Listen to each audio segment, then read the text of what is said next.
chestnuts roasting on an open fire, Jack Frost nipping at your nose,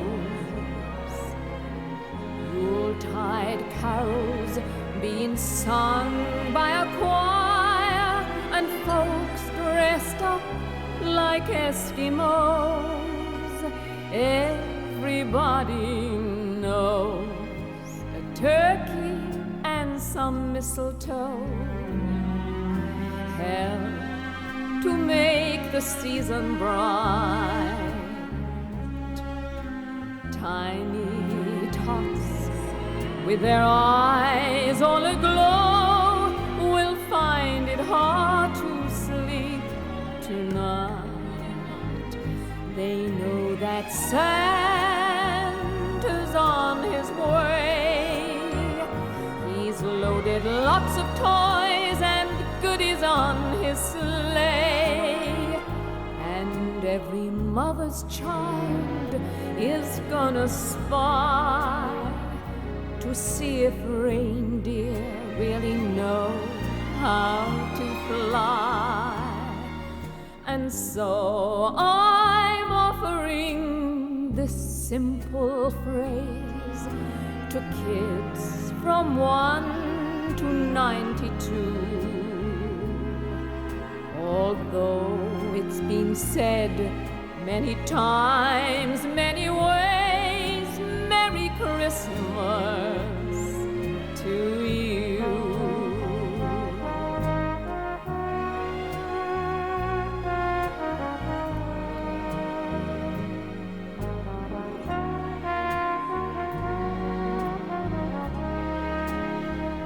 And every mother's child is gonna spy to see if reindeer really know how to fly. And so I'm offering this simple phrase to kids from 1 to 92. Although it's been said many times, many ways, Merry Christmas. Merry Christmas. Merry Christmas to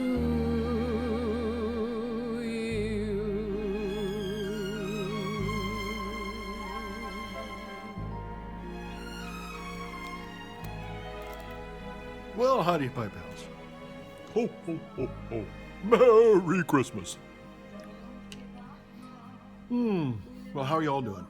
Well, obviously this is my Christmas video to you. What was your first clue? Well, I hope you're having a great Christmas wherever you are at. Let's get that Christmas tree there in the background so you can see my Christmas tree. Actually, this is the very first time in a long time that I've actually been able to really kind of celebrate Christmas. I mean, put up all the decorations. I spent another hour putting up Christmas lights outside. And anyway, so there we have it. I am smoking, of course, as you saw in the little flyby here, some Christmas cookie from Boswell's. It is delicious.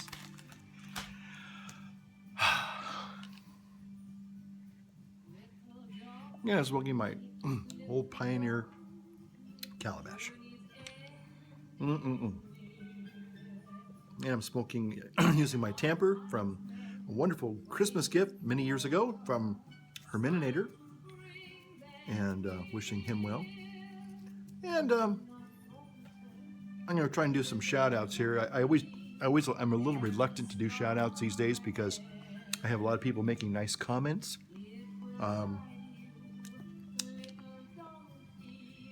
But in the past year, I would say, notably, of course, The Gentleman Scholar, one of my constant video companions, I would say. And didn't get a chance to see you this year, I don't think, Gary, in real life, but I did see you the year before. Maybe one of these days you'll be able to come by and have a pipe and a nice meal and see me in my new environs. Let's see. Again, Herminator. I wish him a very dry Christmas. He'll know what I mean by that. So hopefully all is well. Alles klar mit du.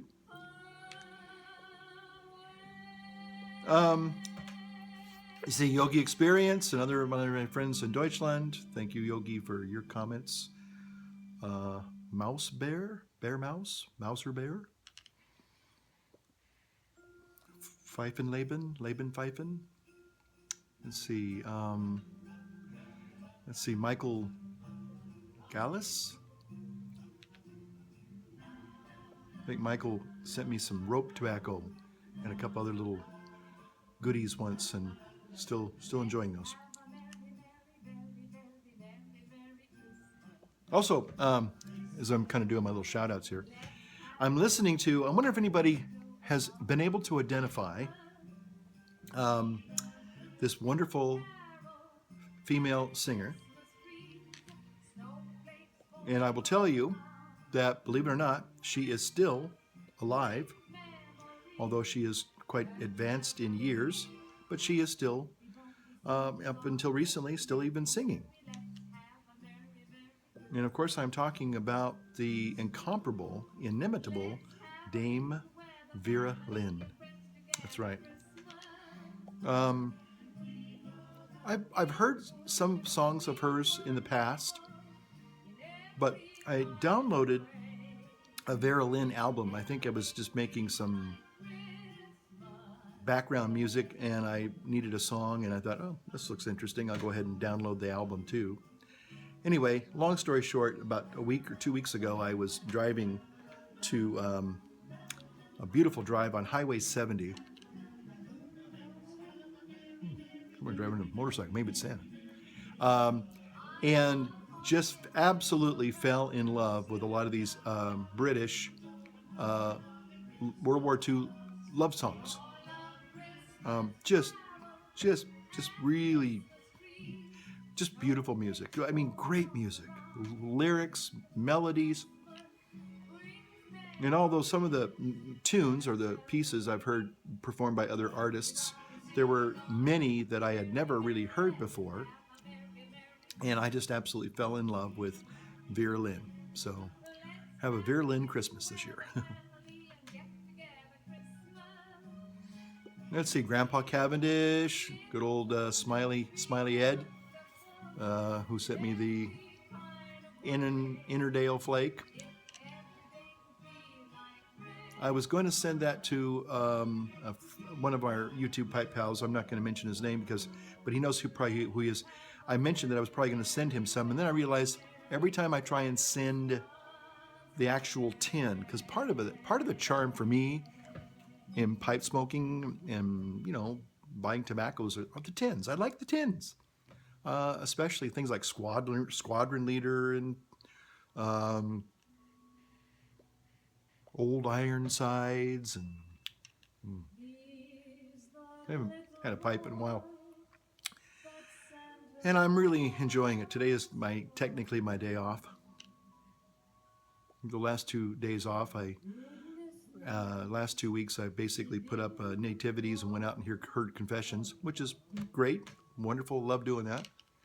But this is actually the first day I've actually had where I've just kind of been a bum. And I actually went and saw the Star Wars movie, The Force Awakens, and I'll talk a little bit about that too.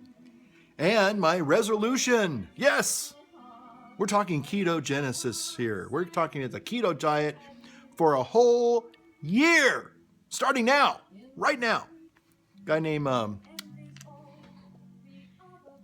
Craig Beck says, if you're really going to lose weight, stop drinking or whatever, you got to start not Monday. The diet starts Monday, the diet starts after Christmas. No, start now, right now, this moment, stop. Stop all those horrible, food cravings and sugar cravings. Get rid of it, And people love giving me, the three traditional presents that Padres get are you ready for this? Are you sitting down? I've actually had a couple of people, well, I'm trying to think. Has anybody ever really given me a pipe? I've had a couple of, just trying to think. Yeah. I've had a couple of people, if I dropped really big hints and I actually gave them some money to buy me the pipe, they would buy me the pipe. Pipes are kind of expensive, so I don't really expect people to buy me pipes. I've had people buy me pipe tobacco. But anyway, so where was I going with all that? The three gifts that priests usually get are cookies, booze, and sweaters. And every year the sweaters get bigger because of the cookies and the booze from the previous year. And I don't drink, but my other vice or my other addiction is sugar. And I have discovered in the last, going on 3 years now that I've been working at really, losing all the weight. And I still have my goal to go. Man, my main goal is to lose 100 pounds. And I've gotten really darn close. But this last year, coming to this new parish, and again, I'm not blaming the people of the parish, but once I established my routine in Elk Grove, 2.5 years ago when I started, almost 3 years ago now, it took me about a year to lose 70 pounds and get under 200. So I have to be honest. I'm just thinking I'm a little over 200 now. I'm at 205, maybe 210. Starting to creep back up again. And I need to start right now, right this minute. I'm going to start my new ketogenic diet on December 22nd. Announcing it right now. Going to be accountable. Hopefully a year from tonight, if I'm still here, both physically and even in this place. It'll be hopefully a year, and I'm going to see what it's like to go one whole year without sugar. That means no added sugar in foods, processed foods, and also eating sugar, generic sugar like, See's candy, cakes, pies, Christmas treats. I mean, they're going to be coming in the next couple of days. So it's going to be my goal. It's going to be hard. I'm not going to lie about it. It's going to be hard for me.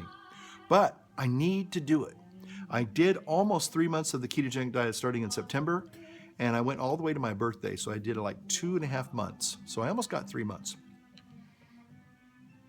So I really don't know if I actually crossed that fat adapted burning threshold. But I'm about to find out because I will start, and hopefully, let's see, January, February, March. Hopefully by March 22nd. We'll see, December, January, February.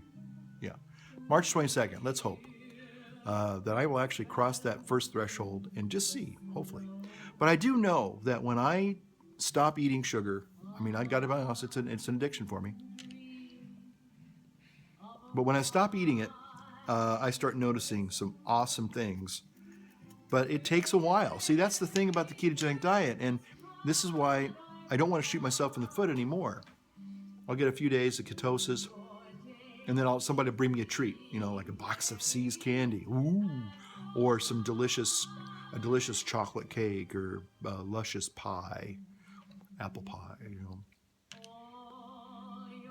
And so I need to be able to simply say no and stay no, and not give in.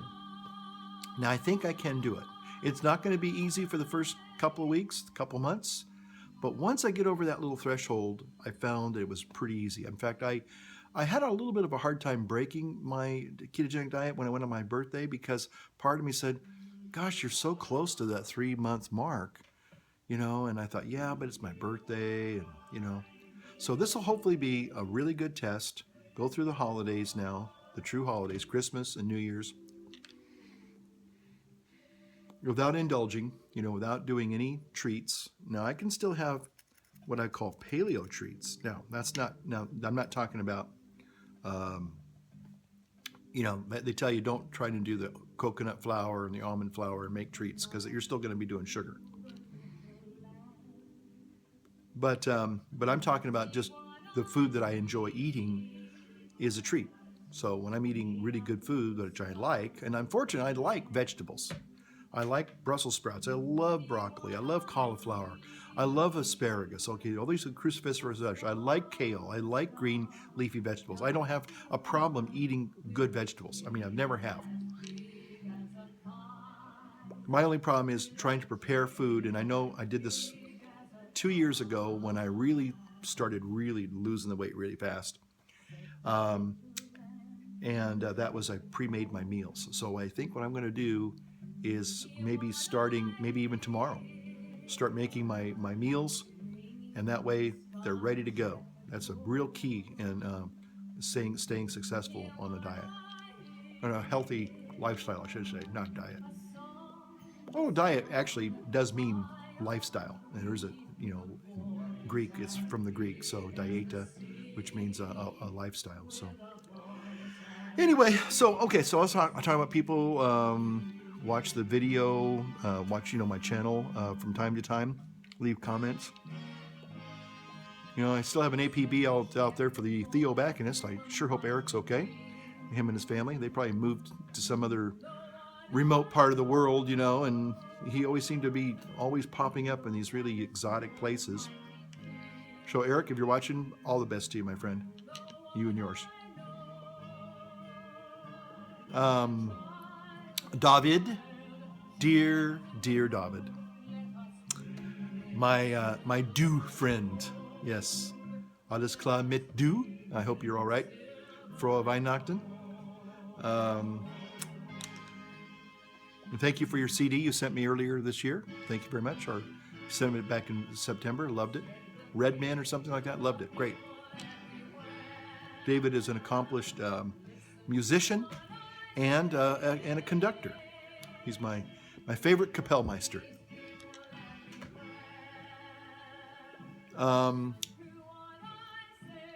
Let's see. The Dagners, you're still out there watching videos, making videos. I haven't watched any of your videos lately. I need to. I've been really bad. Forgive me. I have sinned by not watching a Dagner video lately. Of course, Matches 860. I bet he's going to have some wonderful Christmas holiday videos. I'm going to check his out. So, John, God bless you. Hope you're doing well. I always thought John looked like William Dafoe. Yeah, William Dafoe. Think about it. Matches 860 looks like William Dafoe. Mark, crazy old Mark. I always thought Mark looked like Robert Duvall with those crazy eyes of his. But anyway, good to see you, Mark and Amber, not Angie. Oh yeah, and Angela's got a Bagner man, and Eric. Don't know if they're still out there, but God bless them. I'd say God bless Jay, but Jay I think is an avowed atheist, or I don't know. I don't know if Jay has any particular affiliation with religion, but he's such a philosophical guy, and I've always loved his videos as well.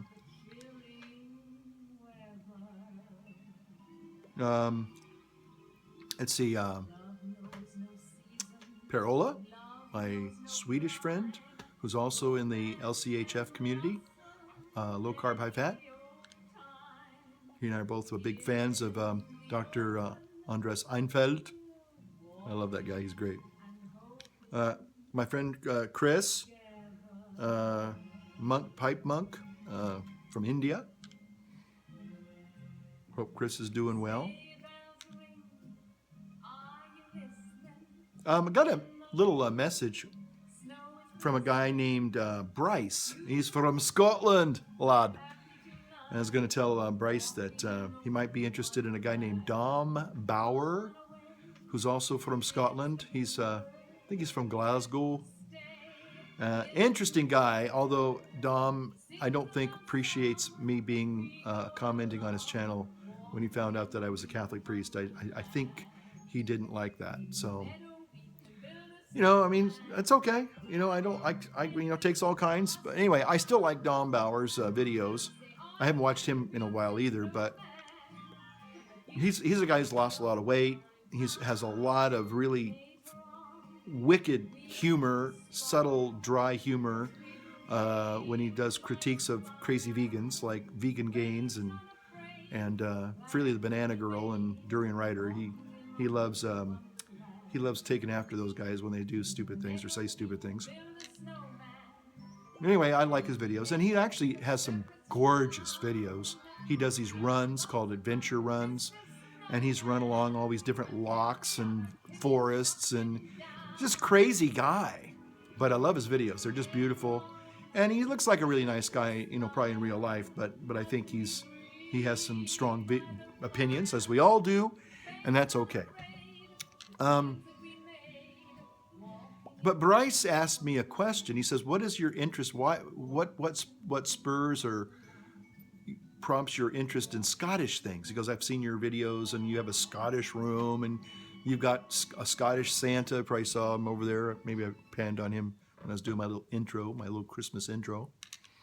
You've probably seen some little Scottish things and British things. Anyway, I have always been interested in Scotland. I haven't been there. I hope to, before I die, make a pilgrimage to Scotland. And I think one of the things, to be honest, about Scots, they're people that just they have fierce convictions. Everybody that I've met from Scotland, I had a chaplain friend who just passed away a few months ago. He was from Edinburgh. He was a wonderful, wonderful priest and a friend of mine, Father Michael Bell. And just there's something solid, and my father was part Scottish and part American Indian, Native American, and that's what he pretty much. That's part of our ancestry. My mom was more on the English side, so I'm a Heinz 57 varieties. But when I found out I had some Scottish ancestry, I mean, I celebrated that. I still do. I became really good friends with a guy in seminary my first year, who was 6'4" and played the pipes, literally played the Highland pipes, and he was nobody's fool either. He was a double PhD guy. He had a degree from Harvard in psychology and one in divinity. He was, like I said, nobody's fool. But he had really strong convictions, and I always liked that about certain people. And I find it to be the case with most people that I do meet from Scotland, is that they're really good people, but they do have strong opinions. And I just think that's great. I mean, even if they disagree with me, they don't have to agree with me. But I just find that there's something really refreshing about somebody who's not wishy-washy. So if you're an avowed, Highland Christian, more power to you. If you're a lowland, agnostic, a lowland vegan agnostic, I mean, hey, I say God bless you too. If you like Father Francis videos, great. And if you don't like Father Francis videos, that's okay too. I don't know. But I love the music. I certainly love the Celtic music. I love the sound of the pipes. I don't know something about it. Again, that doesn't make you Scottish, I know, but of course some people hate Highland bagpipes. They don't like them at all. It's like running your fingers along a chalkboard, Anyway, so I don't know if that answers your question there, Bryce, but I've always identified on my Scottish ancestry, and I've never denounced it or tried to distance myself from it. I think it's a wonderful thing to be able to claim some probably 1/4 Scottish ancestry. I think it's great. So anyway, just thinking about all the different people. So anyway, like I said, I'm making this video to wish you all a very Merry Christmas, Joyeux Noël, Frohe Weihnachten, Feliz Navidad, Happy Holidays, I whatever it is, one of the things that I will say, a couple things, and then I'll end this video. One of them is, it's really sad. It's not even Christmas yet as I make this video. It's Tuesday before Christmas is Friday. Of course, we'll celebrate the vigil of Christmas, which will be Thursday. So that's 48 hours from now. But I've been going to the stores, still buying some little accoutrements, Christmas accoutrements, like lights. My one of my string of lights went out. We had a pretty good little rainstorm the last few days. And somehow, I don't know what happened. Maybe the lights were defective, whatever, but they only half of them would turn on, and the other half were like just barely just on. They were just like they're like one half of the string was dim, the other half was bright. And I tried changing out the fuses, and I looked at all the bulbs. They were all, they were all intact. They were all burning. So I told the guy at the store, and I went in to get some more lights, and I only had one more roll of the lights that I bought tonight. Only one. And not only that, but places like a couple other places that, do Christmas big, like Michael's here in America, they were taking down all their Christmas stuff on Sunday afternoon. I mean, all their Christmas stuff, they were taking it down. It's like, what? I mean, it isn't even Christmas yet, and you're already taking out all the Christmas stuff, putting it away, and getting ready for spring. You're a little disquieting, a little disconcerting. Again, that one thing that I like about my Catholic faith, my Christian faith, is we don't celebrate a day of Christmas. We celebrate a season of Christmas. It's so sad to see people throwing out the Christmas tree the day after Christmas, And there's something creepy and sad seeing this little Christmas tree in the gutter the day after Christmas. Man, come on. I'm not putting anybody down if they do that. Maybe you do that. Maybe you think, well, hey, it's over. I'm going to clean up and get ready for New Year's. And that's okay. That's your call. But even, we put all the Christmas stuff up before Halloween, and then they're taking it all down before the actual day of Christmas. There's something wrong with that, folks. I'm not going to go into my war on Christmas like I did last time. I'm just telling you what I've observed, and I'm just telling you how I feel about it. I'm not making any statements about it other than, I think it's sad. Okay, spoiler alert. I watched Star Wars Force Awakens. No, actually, it was really a good movie. I'm still kind of really impressed that they were able to take the Star Wars universe, old J.J. Abrams, and somehow really connect with at least the original Star Wars. Now, again, you have to remember, I'm an old guy.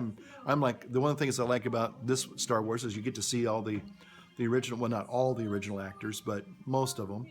And I'm the same age as the gal that plays Leia, Carrie Fisher's age. She's 59. I've just turned 59.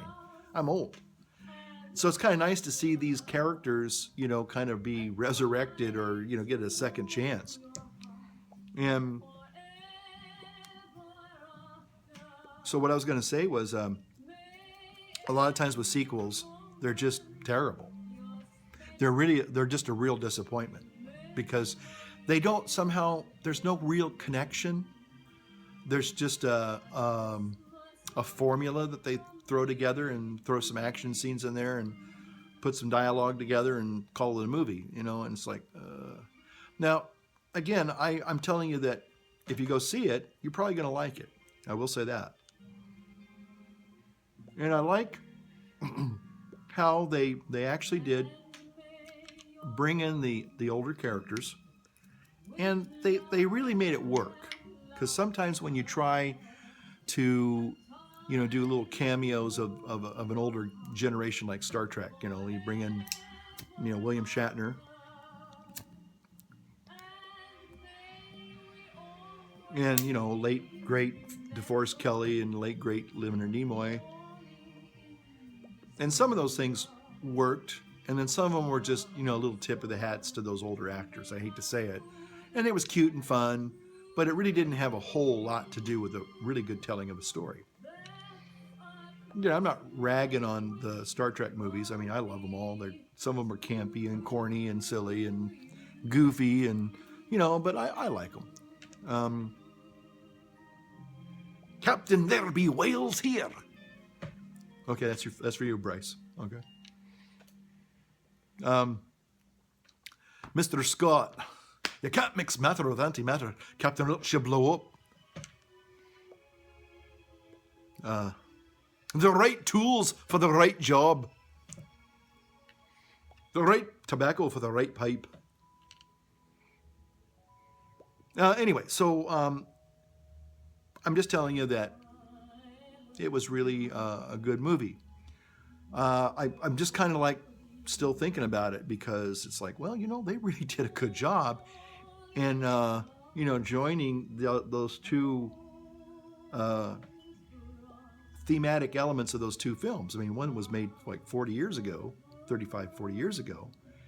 And it really had an awful lot. It was very, very, very, that should have been probably the first of the real prequels or sequels or whatever you want to call them.